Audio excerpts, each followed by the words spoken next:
오늘 함께 읽은 여호수아서 2장의 말씀은 출애굽한 이스라엘 백성들이 이제 광야를 지나 가나안의 첫 성인 여리고성에 입성하기 전에 여리고성을 정탐하는 그러한 장면입니다. 지금 2장 위에 1절에 보면 그들이 시딤에 진을 쳤다고 나옵니다. 그런데 그 시딤에 진을 친 이스라엘 백성의 숫자가 얼마큼 되냐면 20세 이상 남자만 60만 명이었습니다. 그러니까 어린아이, 또 여자들, 노인까지 다 합치면 최소한 250만 명, 300만 명은 좋게 되는 어마어마한 그러한 숫자입니다. 여러분 250만 명 하면 어떻습니까? 제가 자료를 찾아보니까 현재 포항시 인구가 50만 명이더라고요. 정확히는 50만 9,477명입니다. 저희 가정이 이사를 와가지고 4명 이사 가고 5명 왔으니까 1명이 늘어났어요. 여러분 그 많은 250만 명 어마어마한 지금 이스라엘 백성들이 시딤이라는 곳에 다 모여 있습니다. 포항시 인구의 5배 되는 그 많은 사람들이 지금 모여 있는 것입니다. 이제 여리고성에 들어가면 됩니다. 그런데 지금 여리고성을 들어가기 전에 여호수아는 그 250만 명을 다 멈추어 서게 하고 지금 정탐꾼을 보내게 됩니다. 사실 정탐꾼을 보내지 않아도 되죠. 왜냐하면 이미 여호수아는 40년 전에 이 가나안 땅을 정탐을 했습니다. 그래서 구석구석 어디에 뭐가 있고 또 어떤지를 이미 그는 다 알고 있었습니다. 가나안에 대한 많은 정보를 여호수아는 갖고 있었죠. 무엇보다 만약에 정탐을 잘못하게 되면 더 큰 어려움을 당한다는 것도 여호수아는 알고 있었습니다. 40년 전에 그 바란강야 가데스 바냐에서 각 지파의 대표 1명씩 총 12명을 그 정탐꾼으로 보냈을 때 여러분 그들이 정탐하고 돌아와서 어떤 보고를 합니까? 그 10명의 정탐꾼이 그렇게 보고했죠. 그 가나안 족속들은 장대하고 거대해서 우리는 그들을 상대할 수 없습니다. 그들에 비하면 우리는 메뚜기와 같습니다. 불가능합니다. 다시 애굽으로 돌아갑시다. 이런 부정적인 보고를 했어요. 그로 인해서 어떤 결과가 일어났습니까? 백성들은 크게 낙심하게 되고 그들은 광야 40년을 돌아다녀야만 했습니다. 결국 믿음의 보고를 했던 여호수아와 갈렙만이 그렇게 가나안에 들어가게 되는 것이죠. 이처럼 잘못된 정보와 또 잘못된 정탐으로 인해서 이스라엘 백성들의 가나안 입성은 40년이 유보되고 또 많은 사람들이 광야에서 죽는 그런 안타까운 일들이 있었습니다. 그래서 정탐이 잘못되었을 때 그 결과가 어떤지 여호수아는 누구보다 잘 알고 있었죠. 그럼에도 불구하고 오늘 1절에 보니까 뭐라고 합니까? 1절 보시면 눈의 아들 여호수아가 시딤에서 2사람을 정탐꾼으로 보내며 이르되 가서 그 땅과 여리고를 엿보라. 그가 을 하고 있습니다. 만약에 이 2명의 정탐꾼이 들어가서 혹이나 또 돌아온 다음에 여리고성은 우리가 정복할 수 없습니다. 불가능합니다. 강한 성입니다.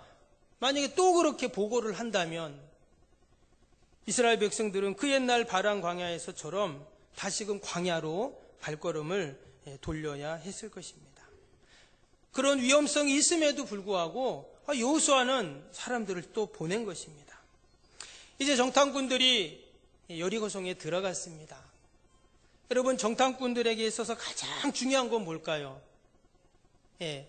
발각되지 않는 것이죠. 그래서 그들이 선택한 곳은 어디냐면 술집입니다. 여러분 술집이라는 것은 많은 사람들이 드나들기 때문에 누가 누군지 잘 모르죠. 그래서 그들은 자신의 신분을 감추고 많은 정보를 얻을 수 있는 최적의 장소인 술집에 그들은 그렇게 들어가게 됩니다. 마침 그 술집이 기생 라합의 술집이었습니다. 그래서 이어지는 2절에 보면 그들이 그 술집에 들어갔어요. 근데 술집에 들어가서 어떻게 됐냐면 바로 발각이 됩니다. 2절 말씀해 보니까 어떤 사람이 여리고 왕에게 말하여 이르되 보소서 이 밤에 이스라엘 자손 중에 몇 사람이 이 땅을 정탐하러 이리로 들어왔나이다. 한마디로 발각이 된 거예요. 지금 저 이스라엘 백성들이 몰래 밤에 우리 여리고성에 침입했습니다. 그러니까 알아가지고 여리고 왕에게 지금 누군가 보고를 했다는 거예요. 그래서 이 왕은 당장 군인들을 그 기생 라합의 술집으로 보내게 됩니다. 여러분, 기생은 어떤 사람입니까? 눈치가 백단이죠. 수많은 사람들을 상대했기 때문에 눈치가 빠릅니다. 때문에 라합은 그 두 사람이 여리고 사람이 아니라 이스라엘 백성의 정탐꾼이라는 것을 알고 있었어요. 그리고 금방 군인들이 들어닥칠 것도 알고 있었습니다. 라합은 과연 어떻게 해야 할까요? 일반적이라면 그 정탐꾼들을 고발을 해가지고 많은 포상금을 얻는 것이 정상인데, 오늘 뜻밖의 4절에 보면 뭐라고 하냐면 4절에 그 여인이 그 두 사람을 이미 숨긴지라. 라합이 그 정탐꾼들을 숨겨줬어요. 숨긴 것 뿐만이 아닙니다. 군인들에게 거짓말까지 합니다. 뭐라고 하냐면 지금 4절에 뭐라고 했어요? 그 사람들이 내게 왔었으나 그들이 어디에서 왔는지 나는 알지 못하였고 그랬어요. 지금 수상한 사람들이 오긴 왔는데 나는 잘 모르겠습니다. 그리고 이어지는 말씀에 보면 그 사람들이 지금 저쪽으로 갔는데 빨리 쫓아가면 잡을 수 있을 겁니다. 또 이런 얘기를 하는 거예요. 한마디로 군인들에게 거짓말을 한 것이죠. 그리고는 군인들이 간 다음에 그들을 숨겨놓았던 지붕으로 올라갑니다. 그리고는 그 정탐꾼들에게 이렇게 말을 합니다. 밑에 9절을 한번 보시면 말하되 여호와께서 이 땅을 너희에게 주신 줄을 내가 아노라. 지금 정탐꾼들 입장에서 보면 지금 여리고 사람이 자신들을 숨겨준 것만 해도 이해가 안 되는데 지금 하나님 얘기를 하고 있어요. 9절 말씀에 여호와께서 이 땅을 너에게 주신 줄을 내가 안다. 뿐만 아니라 이어지는 말씀에 보면 이스라엘이 지난 40년 동안 광야를 지나오면서 있었던 이야기들을 쭉 얘기를 하는 거예요. 어떻게 이 기생 라합이 하나님을 알 수 있었을까요? 구체적으로 언급은 되어 있지 않지만 그가 하나님을 알고 있어요. 그리고 11절에 보니까 또 이렇게 말합니다. 우리가 듣자 곧 마음이 녹았고 너희로 말미암아 사람이 정신을 잃었나니 너희의 하나님 여호와는 위로는 하늘에서도 아래로는 땅에서도 하나님이시니라. 지금 여리고성을 정탐하러 왔던 사람들이 여리고성을 정탐하는 것이 아니라 꼭 기생 라합의 간증을 듣고 있어요. 황당한 일이 벌어진 것입니다.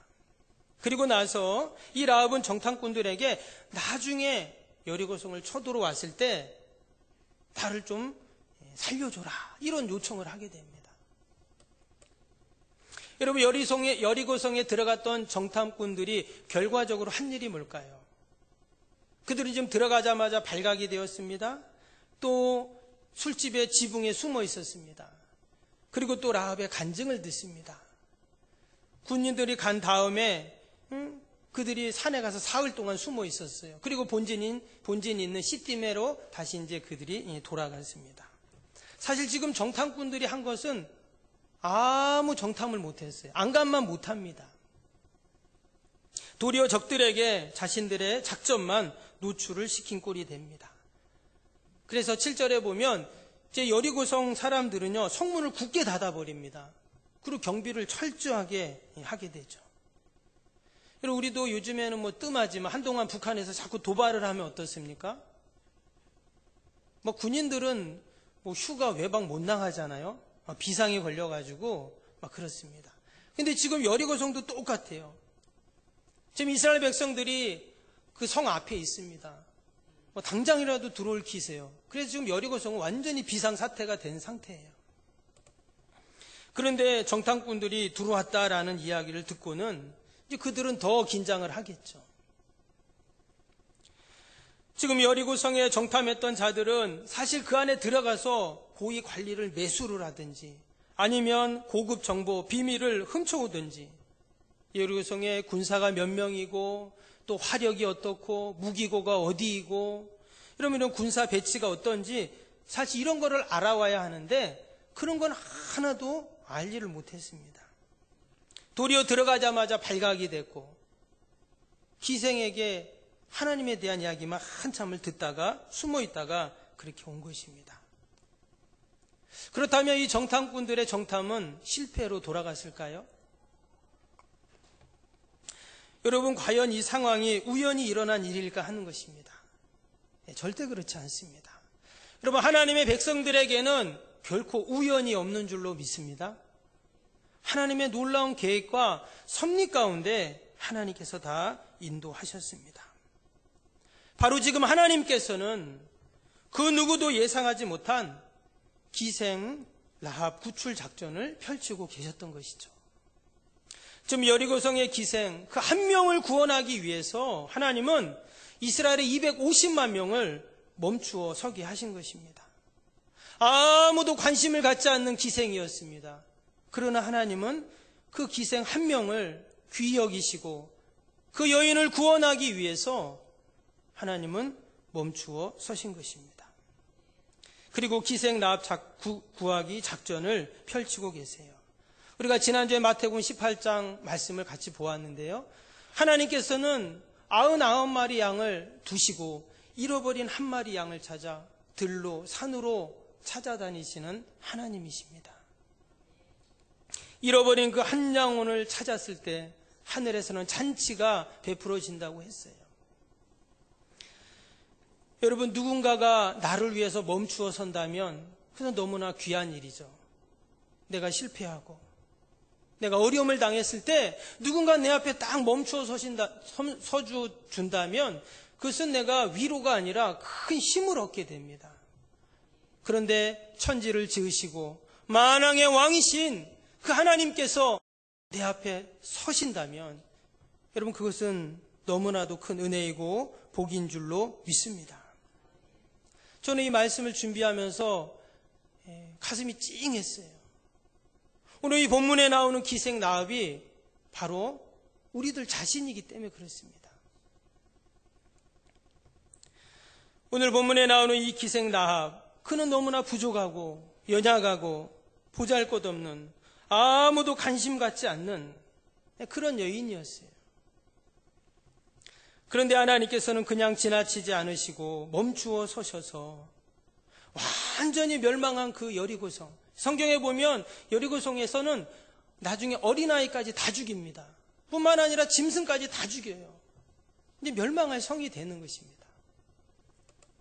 그런 여리고성에서 하나님은 라합을 구원해 주시죠. 여러분, 그 은혜를 생각할 때 너무나 감사하고 감사합니다. 이처럼 하나님은 늘 나를 위해서 멈추어 서시는 하나님이신 줄로 믿습니다. 그것도 그냥 멈추는 것이 아니라 무려 250만 명과 함께 멈추어 서십니다. 여러분, 성경을 보면 하나님은 늘 멈추어 서시는 하나님이세요. 예수님 당시에 여자로서 가장 부끄러운 직업이 기생이었다면 남자는 세리입니다. 누가복음 19장에 보면 세리장 삭개오가 나옵니다. 사람들은 이 삭개오를 늘 죄인이라고 불렀어요. 누구도 삭개오라는 이름을 부르지 않습니다. 저기 죄인 온다, 저기 죄인이 있다, 이렇게 항상 삭개오를 부르게 됩니다. 때문에 그는 늘 죄인으로 떳떳한 삶을 살지 못해요. 그런데 어느 날 그 마을에 예수님이 오신다는 이야기를 그는 듣게 됩니다.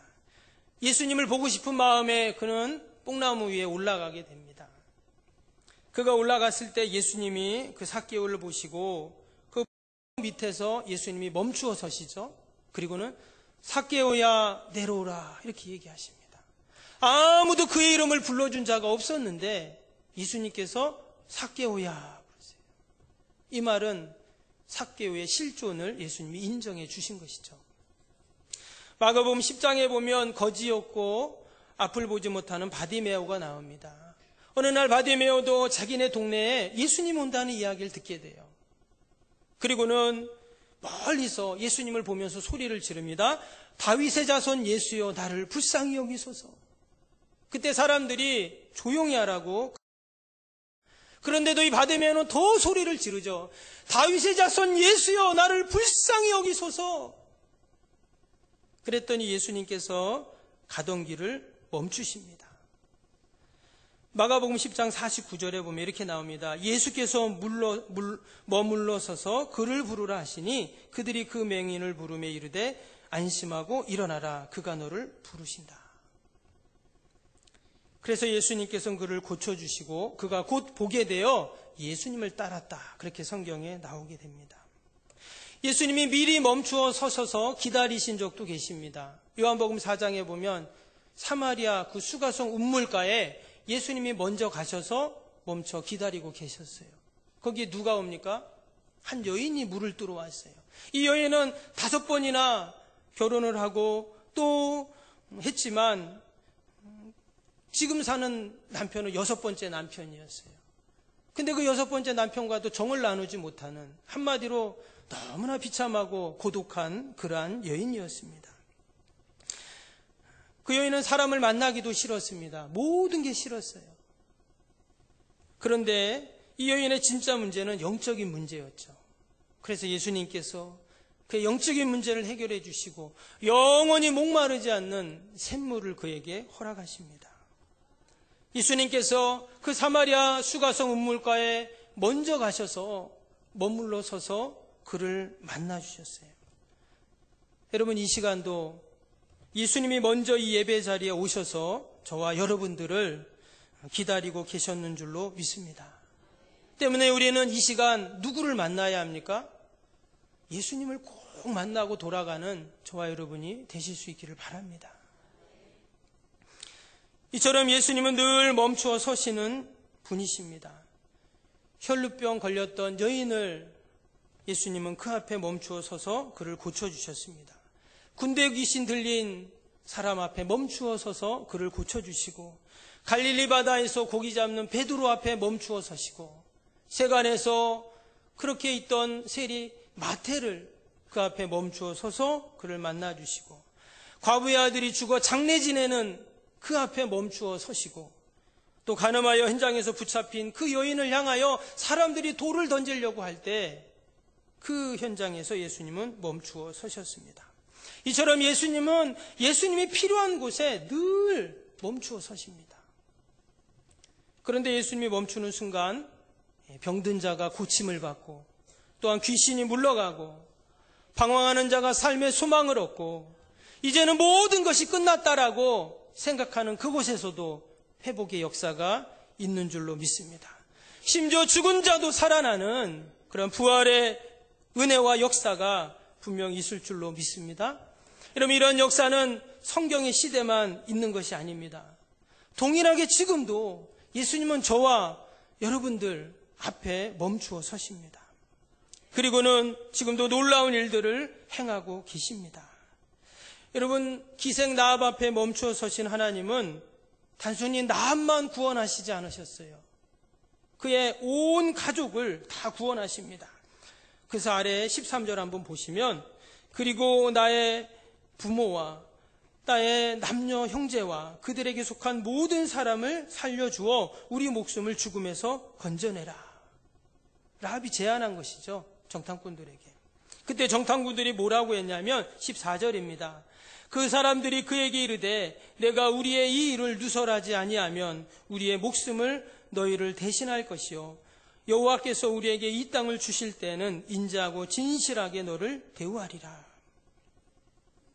라합은 자신뿐만 아니라 그의 부모도 형제들도 그의 모든 가족들이 다 구원받는 하나님의 인자와 진실을 그렇게 받는 놀라운 그런 구원의 은혜를 경험하게 되었습니다. 어떤 사람들은 이 라합의 행위는 자신의 민족을 배신한 행위요, 또한 여리고 백성들을 배신한 행위라고 이야기를 합니다. 그는 정직하지 않은 구원을 받았다라고도 이야기를 합니다. 실제로 라합은 자신의 동족을 배신했어요. 우리가 4절에 읽었던 것처럼 군인들에게 거짓말을 했습니다. 자신이 숨겨줘 놓고도 숨기지 않았다, 그런 말을 했어요. 과연 이 라합의 모습이 정직하지 않은 모습일까요? 성경은 그렇게 말하지 않고 있습니다. 히브리서 11장 31절을 보면 믿음으로 기생 라합은 정탐꾼을 평안히 영접하였으므로 순종하지 아니한 자와 함께 멸망하지 아니하였도다. 성경에는 이 라합의 행위 믿음이라고 말했어요. 그리고 순종이라고 이렇게 이야기를 했습니다. 어떻게 자신의 동족에게 거짓말을 하고 배신한 그 모습을 왜 믿음이라고 하고 순종이라고 합니까? 의문이 갑니다. 여러분, 우리 성도들은 언제나 우리의 기준을 어디에 두어야 할까요? 여러분, 우리의 기준은 오직 하나님의 말씀에 두어야 할 줄로 믿습니다. 여러분, 세상의 기준으로 보면 라합은 지금 거짓말한 자이고 자신을 동족을 배신한 여인이죠. 그러나 하나님의 구원의 역사 속에서 보면 이 라합은 믿음의 여인이에요. 하나님의 뜻을 이룬 여인이고 또한 하나님을 기쁘시게 하는 믿음의 여인이었는 줄로 믿습니다. 그 증거가 여러분 여리고성이 심판받을 때 자신만 구원받은 것이 아니라 그의 가족이 다 구원을 받았어요. 뿐만 아니라 그는 다윗의 조상이 됩니다. 더 나아가서는 온 인류를 구원할 예수님의 족보에 올라가는 그런 영광을 누린 것이죠. 우리 성도들의 삶의 기준은 언제나 하나님의 말씀이 되어야 할 줄로 믿습니다. 우리가 늘 말씀 위에 있다면, 우리의 일터가 말씀 위에 있고, 우리의 가정이 말씀 위에 있고, 우리의 자녀가 말씀 위에 있고, 주님의 교회가 말씀 위에 있다면 여러분 늘 승리하고 하나님께 영광을 돌리게 될 줄로 믿습니다. 하나님은 늘 우리 앞에 멈추어 서셔서 우리와 함께 하십니다. 그런데 하나님께서는 우리를 위해 멈추어 서신 것으로 끝나는 것이 아니라 이제는 우리들도 다른 사람 앞에 멈추어 서기를 원하신다라는 것입니다. 그래서 내가 받은 그 은혜, 내가 받은 그 하나님의 사랑을 나눠주기를 원하세요. 요한복음 4장에 보면 예수님이 선한 사마리아인 비유를 말씀하십니다. 우리가 너무도 잘 알죠? 한 사람이 길에서 강도를 만났습니다. 그런데 그 앞을 누가 지나가냐면 율법에 능통하고 거룩하다고 하는 당시의 제사장과 레위인이 그 앞을 지나갑니다. 그러나 그들은 그 앞에 멈춰 서지 않았어요. 반면에 사마리아인은 그곳을 지나가다가 그 강도 만난 사람을 보게 됩니다. 그래서 그 강도 만난 사람 앞에 멈추어 서게 됩니다. 그리고는 그를 안전한 곳으로 데려가서 그를 돌봐주고 그와 함께 해줍니다. 이 말씀을 쭉 하고 나서 예수님께서 뭐라고 하셨냐면 너도 이와 같이 하라. 너도 멈추는 삶을 살아라. 이렇게 말씀을 하십니다. 예수님이 나를 위해 멈추어 서실 때 나의 삶에 놀라운 구원의 은혜와 역사들이 있었던 것처럼 우리가 주님의 이름으로 다른 사람 앞에 멈추어 설 때 여러분 그것에 놀라운 역사들이 일어날 줄로 믿습니다. 베드로가 성전에 들어갈 수 있었지만 그 성전 앞에 있었던 나면서부터 걷지 못한 자 앞에 멈추어 서서 은과 금은 내게 없거니와 나사렛 예수의 이름으로 명하노니 일어나라 했을 때 그럼 한 번도 걸어보지 못한 그가 걷고 뛰며 성전에 들어가서 하나님을 찬양했다고 했습니다. 저와 여러분이 우리의 기도와 우리의 사랑과 우리의 섬김이 필요한 곳에 우리 주님처럼 늘 멈춰 서시는 저와 여러분이 되실 수 있기를 바랍니다. 하나님은 이스라엘 백성들 그 250명을 멈추고 그 한 명 기생 라합을 구원해 주셨습니다. 뿐만 아니라 그 라합의 삶을 끝까지 책임져 주셨습니다. 예수님 앞에 멈추어 서셔서 그들의 삶을 바꾸어 주셨습니다. 내 인생 앞에 예수님이 멈추어 서셔서 우리의 인생의 문제를 해결해 주시고 여러분 지금까지 함께해 주셨는 줄로 믿습니다. 하나님이 내 앞에 멈춰 서지 않고 나와 함께하지 않았다면 지금 이 자리에 있을 분은 아무도 없습니다. 내가 그 하나님의 은혜를 잊고 살 때 우리는 멸망의 길로 갈 수밖에 없습니다. 그러나 하나님이 늘 나와 함께 하시고 나를 도와주시고 내가 그 은혜에 산다라고 고백하고 나아갈 때 우리는 늘 생명의 길로 가게 될 줄로 믿습니다. 여러분, 어려움을 당한 이웃 앞에 멈추어 서시고, 천하보다 귀한 한 생명 앞에 멈춰 서시고, 나의 기도와 수고와 사랑이 필요한 곳에 꼭 멈추어 서시는 올 한 주간이 되시기를 주님의 이름으로 축원합니다. 기도하겠습니다.